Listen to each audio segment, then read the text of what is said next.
something that just doesn't stand up. And, but the president is watching the lights go out on his presidency right now. That is what we're witnessing in real time. As these votes are being tabulated and Joe Biden is catching up in Pennsylvania. It feels like a long time since you've been here. The presidency of Donald J. Trump is vanishing before our eyes.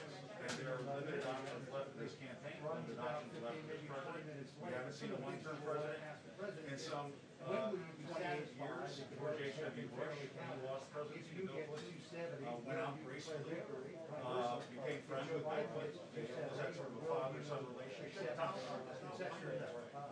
He is not going to go down without a fight. Then what's the plan from there? That is what we're hearing from Trump campaign advisors. He is going to fight this out in the end. The end game is to win the presidency, and he's going to do it by hook or by crook. If that means flooding lawyers in the states all over the country and dragging them south, like Florida on steroids, that's what they're going to do. Now, I suspect, Anderson, if we watch these votes get tabulated over the next several days, and it looks like a Biden blowout, that may limit the president's options politically. There are a lot of And, underage we may have Republicans like Mitch McConnell and so on tapping him on the shoulder and saying, that's it, your jig is up, time to go. But at this point, the president still has options. The networks have not declared things for Joe Biden. They want to stop that freight train from coming into the station, and I suspect that is going to be the mindset of the president when he walks into the short. Joe Biden did, he's simply going to come down and make a statement, and then go back to the Oval Office of the residents, but we should find out sometime in the next few minutes.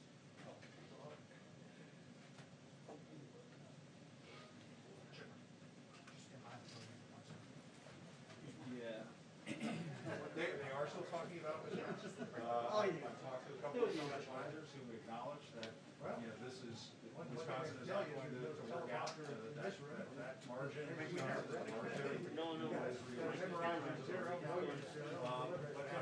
I expect that they're going to read some sort of standard sort of varies state by state. Strategy varies state by state. There were talks, stick around talk of stopping the votes in Michigan.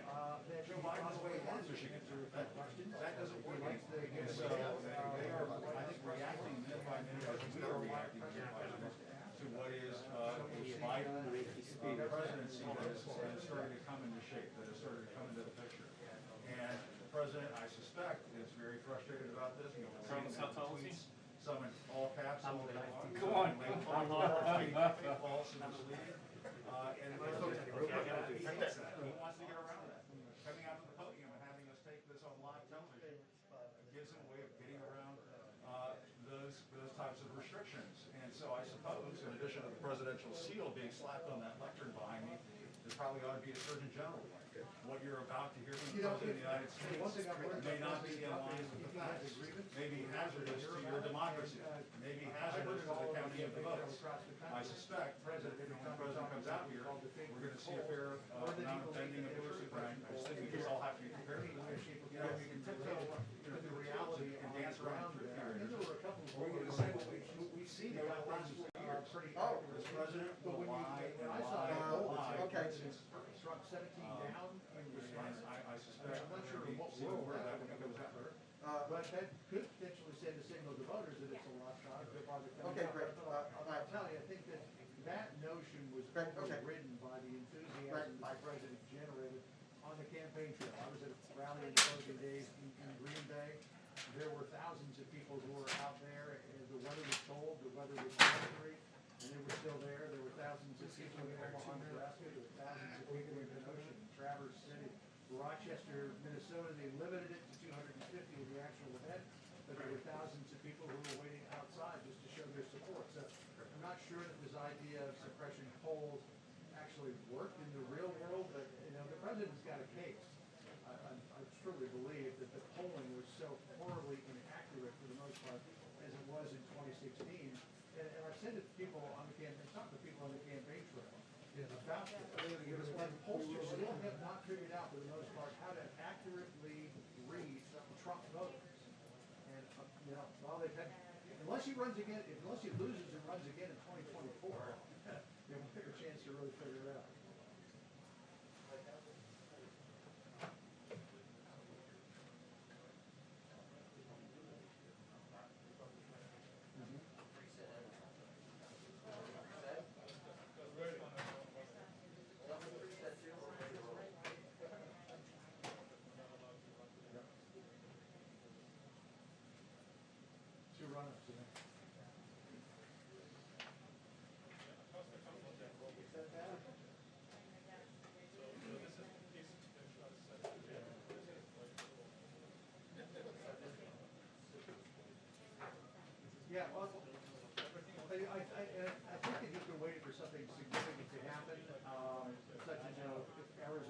go his way or if Nevada were to go his way. But I think you saw Joe Biden come out for the second time today. Yesterday, he allowed Joe Biden to have the news cycle because his campaign surrogates were out there. They were really sort of leading the charge for the president in terms of where this was going to go. As far as the vote count goes, as far as the lawsuits go. I think when Biden came, I was told yesterday, if Biden came out, the president would probably, he didn't. So when Biden came out again today, I think the president said, let's go out, I got to get in front of the cameras. Yes, I'm very thankful that you're there. Okay, I mean, I was prepared to do it myself, but this is a lot better. I did send you 2 test pictures. Yeah, and don't forget, as these races tighten, we may have a little opportunity in the next few hours to come out Okay, and say so we are good to go. We have not, we're told we're going to get it. We're all paying attention to Pennsylvania and a lot of attention on Arizona and Nevada. But if he loses Okay, Georgia, so I'll be following away. that's unrecoverable. And when's the Okay, last thank time you. Georgia went Bye. Democratic? 1992 with Bill Clinton. So the fact that the margin is so close to Georgia is extraordinary. I lived there for 5-6 years. In fact, I saw the tone and tenor of the Democratic graphic makeup and the politics of the state beginning to change. But for a Republican president to lose Georgia.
Cars in the garage.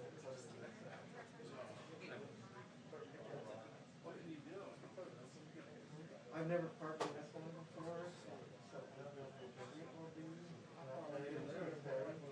I could take an Uber. Oh, It's not a terrible thing. That's what one of our producers does all the time. It's like, she parks in one of these spots and it's like 8 o'clock or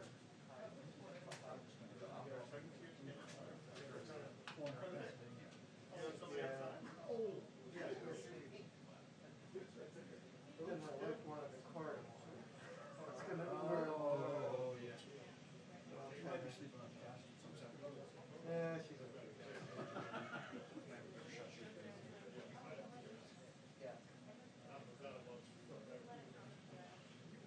I will text her. yeah.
Pilates at 7:30. I don't know if they run that. Okay, so, I gotta be honest, I need Pilates, they got me procedures. That's the sad thing about the way life is right now. We don't have plans to go anywhere. Yes. It was very good. Very good. Very good. Yes. It's on? Yes.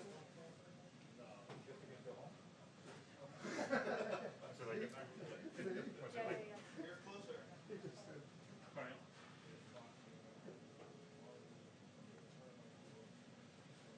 Thank you. Can you get you close? No.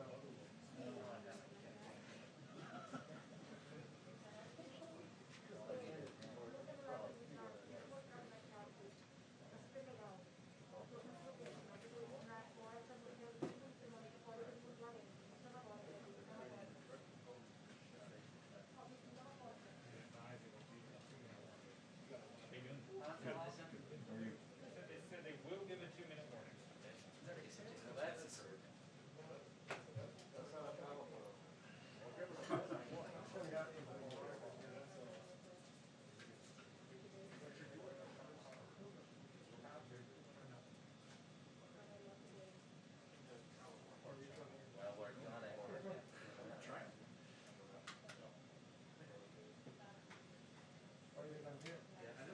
Okay, why do you think I got that? I know where you got that.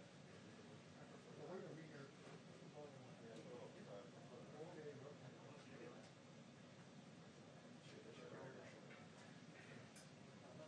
You already gave me COVID. Just give me free. People wonder why I drink. I'm sorry, I spent the last month with you 8 feet away from you. Yeah, we don't both have COVID now? Yeah, you and Robert's got the vaccine. yeah, that's what I was gonna say. Stand in line You with and him. Roberts.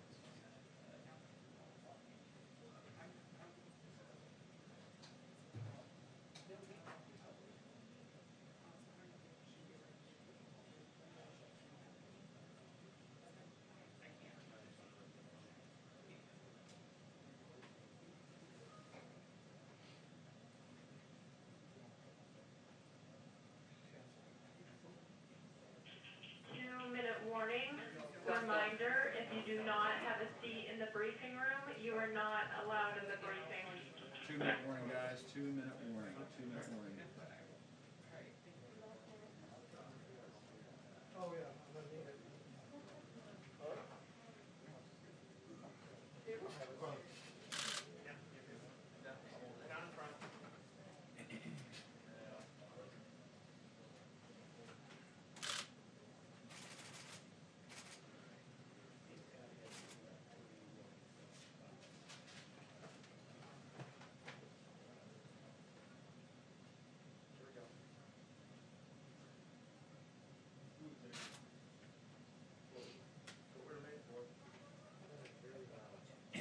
What was that?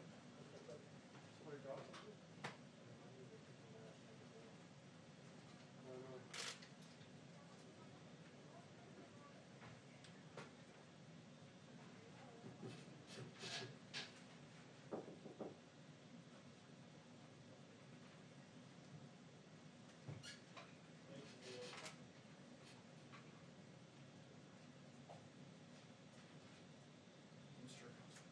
Wheelchair right on top.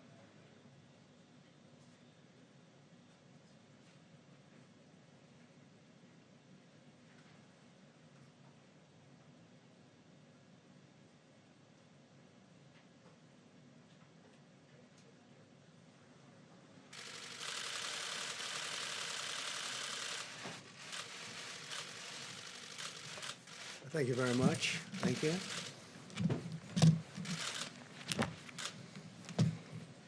Good evening. I'd like to provide the American people with an update on our efforts to protect the integrity of our very important 2020 election. If you count the legal votes, I easily win. If you count the illegal votes, they can try to steal the election from us. If you count the votes that came in late, we're looking at them very strongly, but a lot of votes came in late. I've already decisively won many critical states, including massive victories in Florida, Iowa, Indiana, Ohio. To name just a few, we won these and many other victories despite historic election interference from big media, big money, and big tech. As everybody saw, we won by historic numbers. And the pollsters got it knowingly wrong. They got it knowingly wrong. We had polls that were so ridiculous, and everybody knew it at the time. There was no blue wave that they predicted. They thought there was going to be a big blue wave. That was false. That was done for suppression reasons. But instead, there was a big red wave. And it's been properly acknowledged, actually, by the media. They were, I think, very impressed. But that was after the fact. That doesn't do us any good. We kept the Senate despite having twice as many seats to defend as Democrats. And in a really much more competitive states, we did a fantastic job with the Senate. I think we're very proud of what's happened there. We had many more seats to defend. They spent almost $200 million on Senate races in South Carolina and Kentucky alone, 2 races, and hundreds of millions of dollars overall against us. At the national level, our opponents' major donors were Wall Street bankers and special interests. Our major donors were police officers, farmers, everyday citizens. Yet for the first time ever, we lost 0 races in the House. I was talking to Kevin McCarthy today. He said he couldn't believe it. 0 races, very unusual thing, 0. And actually won many new seats with, I think, many more on the way. This was also the year of the Republican woman. More Republican women were elected to Congress than ever before. That's a great achievement. I won the largest share of non-white voters of any Republican in 60 years, including historic numbers of Latino, African American, Asian American, and Native American voters, the largest ever in our history. We grew our party by 4 million voters, the greatest turnout in Republican Party history. Democrats are the party of the big donors, the big media, the big tech, it seems, and Republicans have become the party of the American worker, and that's what's happened. And we're also, I believe, the party of inclusion. As everyone now recognizes, media polling was election interference in the truest sense of that word, by powerful special interests. These really phony polls, I have to call them phony polls, fake polls, were designed to keep our voters at home, create the illusion of momentum for Mr. Biden, and diminish Republicans' ability to raise funds. They were what's called suppression polls. Everyone knows that now. And it's never been used to the extent that it's been used on this last election. To highlight just a few examples, the day before election, Quinnipiac, which was wrong on every occasion that I know of, had Joe Biden up by 5 points in Florida, and they were off by 8.4 points, and I won Florida easily. So they had me losing Florida by a lot, and I ended up winning Florida by a lot. Other than that, they were very accurate. They had him up 4 points in Ohio, and they were up by 12.2 points. And I also won Ohio, great state of Ohio, very easily. The Washington Post said Biden up 17 points in Wisconsin, and it was basically even. They were off by about 17 points. And they knew that. They're not stupid people. They knew that. Suppression. There are now only a few states yet to be decided in the presidential race. The voting apparatus of those states are run in all cases by Democrats. We were winning in all the key locations by a lot, actually. And then our numbers started miraculously getting whittled away in secret. And they wouldn't allow legally permissible observers. We went to court in a couple of instances, and we were able to get the observers put in. And when the observers got there, they wanted them 60, 70 feet away, 80 feet, 100 feet away, or outside the building to observe people inside the building. and we won a case, a big case, and we have others happening. There are lots of litigation, even beyond our litigation. There's tremendous amount of litigation generally because of how unfair this process was, and I predicted that. I've been talking about mail-in voting for a long time. It's really destroyed our system. It's a corrupt system, and it makes people corrupt even if they aren't by nature, but they become corrupt. It's too easy. They want to find out how many the votes they need, and then they seem to be able to find them. They wait, and then they find them. And you see that on election night. We were ahead in vote in North Carolina by a lot, tremendous number of votes. And we're still ahead by a lot, but not as many, because they're finding ballots all of a sudden. Oh, we have some mail-in ballots. It's amazing how those mail-in ballots are so one-sided, too. I know that it's supposed to be to the advantage of the Democrats, but in all cases, they're so one-sided. We were up by nearly 700,000 votes in Pennsylvania. I won Pennsylvania by a lot, and that gets whittled down to, I think they said now we're up by 90,000 votes, and they'll keep coming and coming and coming. They find them all over, and they don't want us to have any observers, although we won a court case. The judge said you have to have observers. Likewise in Georgia, and they're appealing. Actually, they're appealing. We won a case that we want people to watch, and we want observers, and they're actually appealing, which is sort of interesting. I wonder why they'd appeal, that all we want to do is have people watch as they do the vote tabulations.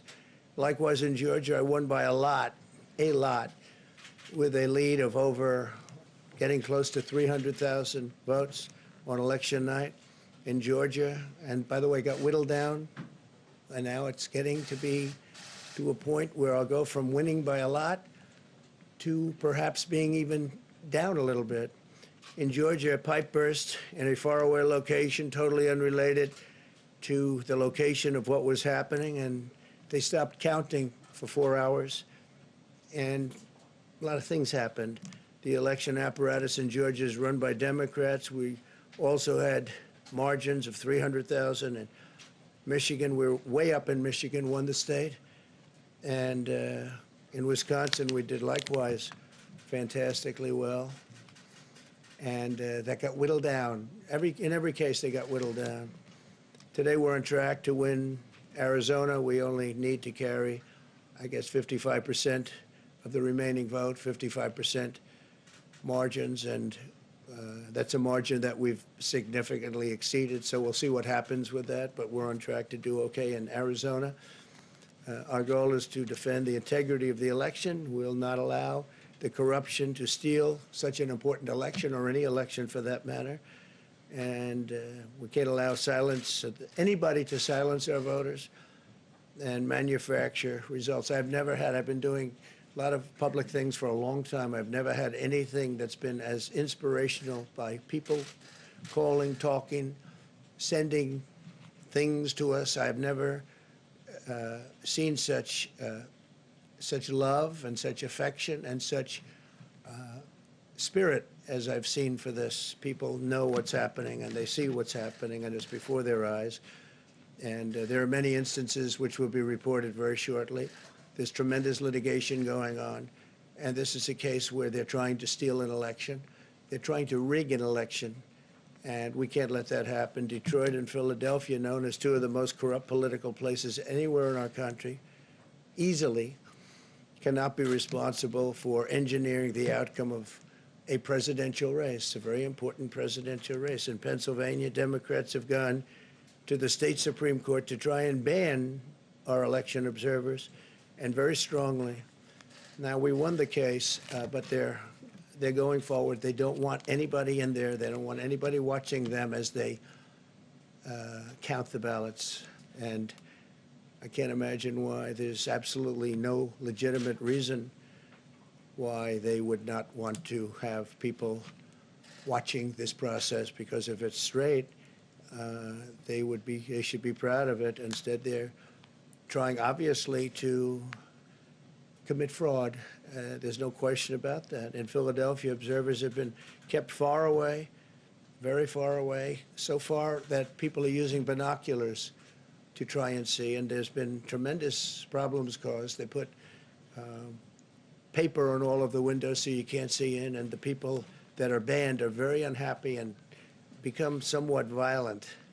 The 11th Circuit ruled that in Georgia the votes have been in by Election Day, that they should be in by Election Day, and they weren't. Votes are coming in after Election Day. And they had a ruling already that you have to have the votes in by Election Day. To the best of my knowledge, votes should be in by Election Day. And they didn't do that. Democrat officials never believed they could win this election honestly. I really believe that. That's why they did the mail-in ballots, where there's tremendous corruption and fraud going on. That's why they mailed out tens of millions of unsolicited ballots without any verification measures whatsoever. And I've told everybody that these things would happen because I've seen it happen. I watched a lot of different elections before they decided to go with this big, massive election with tens of millions of ballots going out to everybody, in many cases totally unsolicited. This was unprecedented in American history.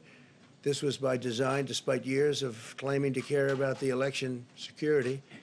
They refused to include any requirement to verify signatures, identities, or even determine whether they're eligible or ineligible to vote. People are walking in there. They have no idea. They're just taking numbers. They're writing down things, the workers, and doing a lot of bad things. And we have a lot of information coming and litigation that you'll see that will shake even you people up. And you've seen it all. The officials overseeing the counting in Pennsylvania and other key states are all part of a corrupt Democrat machine that you've written about, and for a long time you've been writing about the corrupt Democrat machine. I went to school there, and I know a lot about it. It hasn't changed. It's a long time ago, and hasn't changed. It's gotten worse. In Pennsylvania, partisan Democrats have allowed ballots in the state to be received 3 days after the election, and we think much more than that. And they're counting those without even postmarks or any identification whatsoever. So you don't have postmarks, you don't have identification. There have been a number of disturbing irregularities across the nation. Our campaign has been denied access to observe any counting in Detroit. Detroit is another place, and I wouldn't say it has the best reputation for election integrity. Poll workers in Michigan were duplicating ballots, but when our observers attempted to challenge the activity, those poll workers jumped in front of the volunteers to block their view so that they couldn't see what they were doing. And it became a little bit dangerous. One major hub for counting ballots in Detroit covered up the windows again with large pieces of cardboard, and so they wanted to protect and block the counting area. They didn't want anybody seeing the counting, even though these were observers who were legal observers that were supposed to be there. In Detroit, there were hours of unexplained delay in delivering many of the votes for counting. The final batch did not arrive until 4 in the morning, and even though the polls closed at 8 o'clock, so they brought it in, and the batches came in, and nobody knew where they came from. We've also been denied access to observe in critical places in Georgia. In multiple swing states, counting was halted for hours and hours on election night, with results withheld from major Democrat-run locations only to appear later. And they suddenly appeared, and they all had the name Biden on them, or just about all, I think almost all. They all had the name Biden on them, which is a little strange. I challenge Joe and every Democrat to clarify that they only want legal votes, because they talk about votes, and I think they should use the word legal votes. We want every legal vote counted, and I want every legal vote counted. We want openness and transparency, no secret count rooms, no mystery ballots, no illegal votes being cast after Election Day. You have Election Day, and the laws are very strong on that. You have an Election Day, and they don't want votes cast after Election Day, and they want the process to be an honest one. It's so important. We want an honest election, and we want an honest count, and we want honest people working back there, because it's a very important job. So that's the way this country is going to win. That's the way the United States will win, and we think we will win the election very easily. We think there's going to be a lot of litigation because we have so much evidence, so much proof, and it's going to end up perhaps at the highest court in the land. We'll see. But we think there'll be a lot of litigation because we can't have an election stolen like this. And I tell you, I have been talking about this for many months with all of you, and I've said very strongly that mail-in ballots are going to end up being a disaster. Small elections were a disaster. Small, very easy-to-handle elections were disastrous. This is a large-scale version, and it's getting worse and worse every day. We're hearing stories that are horror stories, absolute horror stories, and we can't let that happen to the United States of America. It's not a question of who wins, Republican, Democrat, Joe, myself. We can't let that happen to our country. We can't be disgraced by having something like this happen. So it will be hopefully cleared up, maybe soon, I hope soon, but it'll probably go through a process, a legal process. And as you know, I've claimed certain states, and he's claiming states, and we can both claim the states, but ultimately I have a feeling judges are going to have to rule. But there's been a lot of shenanigans, and we can't stand for that in our country. Thank you very much. Are